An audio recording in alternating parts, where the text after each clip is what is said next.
Bueno, hay una serie de temas que han marcado el debate respecto a estas elecciones primarias. Uno de ellos ha sido la posibilidad de establecer una nueva constitución política en el país. Uno de los temas probablemente más polémicos, ¿no, Paola?, entre los candidatos. Sin duda. Mientras los del Pacto Nueva Mayoría se encuentran divididos en este punto, los candidatos desde el oficialismo están en total desacuerdo con una nueva Carta Fundamental para el país.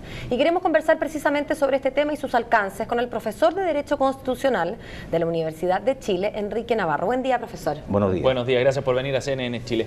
Profesor, a uno le enseñan tempranamente, incluso en el colegio, que la Constitución es la carta fundamental, es la primera piedra, ¿no es verdad?, de la estructura jurídica que tiene nuestro país.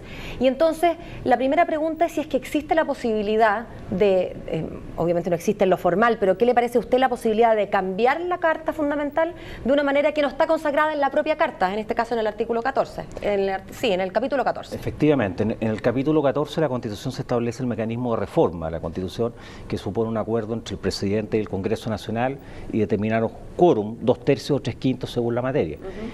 El sistema constitucional nuestro obviamente no prevé la posibilidad de asambleas constituyentes ni otros sistemas que los expresamente ahí señalados. Ahora, la actual Constitución, a pesar de ser difícil de reformar en lo teórico por los quórum, sin embargo, ha sido la Constitución más reformada en la historia constitucional chilena. O sea, desde, comparando la de 1833, la de 1925 y la actual, esta ha sido por lejos la más reformada en su historia, de manera que yo creo que el texto primitivo que se aprobó en 1980 es bastante distinto al actual, salvo el capítulo relativo al Banco Central.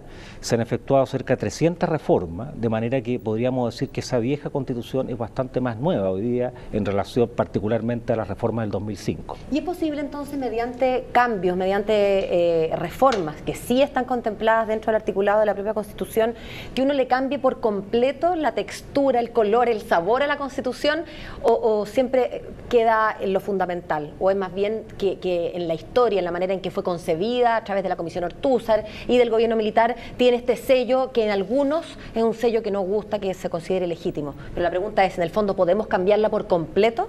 Absolutamente. No, en el sistema constitucional nuestro no existen aspectos pétreos o inmodificables. Por ejemplo, la Constitución alemana, el artículo 1 de la dignidad de la persona o la forma de gobierno es inmodificable.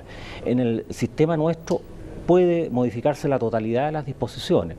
Y como le señalaba, los últimos procesos, particularmente la reforma del 2005, que significó un acuerdo, incluso porque esa reforma surgió del propio Senado, modificó la gran mayoría de las disposiciones, eliminando incluso lo que se denominaba en el momento enclaves autoritarios. Esto es la designación de ciertos senadores no por la vía de sufragio democrático, el Consejo de Seguridad Nacional, el rol de la Fuerza Armada, etcétera. Todo eso fue modificado, de manera que la totalidad de las disposiciones puede modificarse. Ahora, algunos de los temas que normalmente se plantean no necesariamente ni siquiera están en la Constitución. Por ejemplo, el sistema electoral. El famoso binominal. Claro, el binominal. La Constitución establece un sistema para, obviamente, la elección presidencial, que no es el CAP. En materia de alcalde y concejales, rige ahí también un sistema proporcional. Y en lo relativo a la elección de parlamentario, ahí hay un binominal, pero es la ley orgánica la que establece ese sistema. De manera que en ese caso no hay que modificar la Constitución, sino la propia ley orgánica. Ahora, profesor, el origen de una Constitución, el momento histórico en el que nace, las formas y las convocatorias de quienes en definitiva inciden en la creación de una Constitución, determinan definitivamente la legitimidad, porque eso es lo que también está en cuestión en este debate político.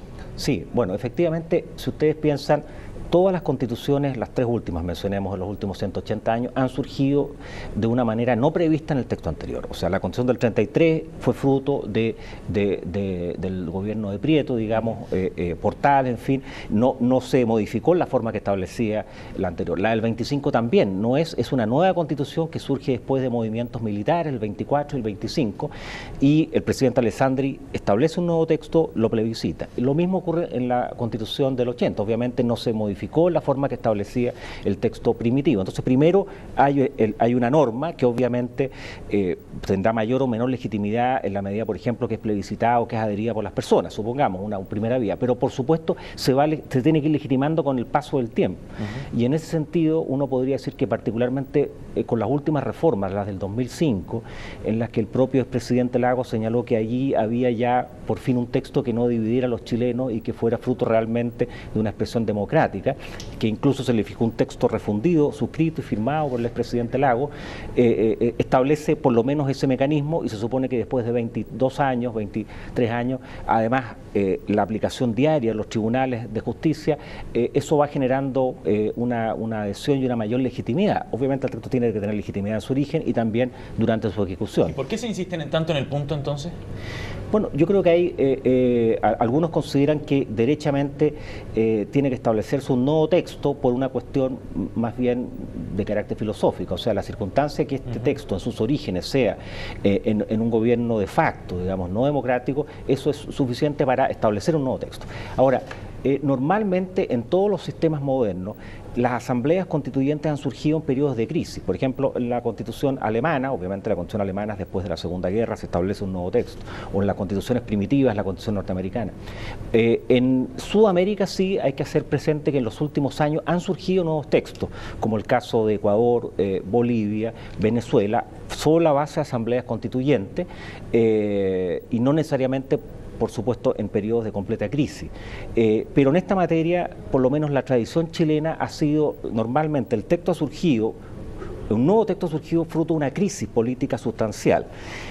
Ha habido algún mecanismo para buscar una mayor o menor adhesión, obviamente, y después se ha tenido que ir legitimando con la aplicación práctica del texto durante su vida útil. Bueno, esta tarde habrá ganadores y entonces habrá posturas más claras respecto a la posibilidad de reformar o de hacer una nueva constitución. Queremos agradecerle, profesor, que se haya levantado tan temprano en día inhábil para venir a conversar con nosotros. Muchas gracias. Buen día. Chao.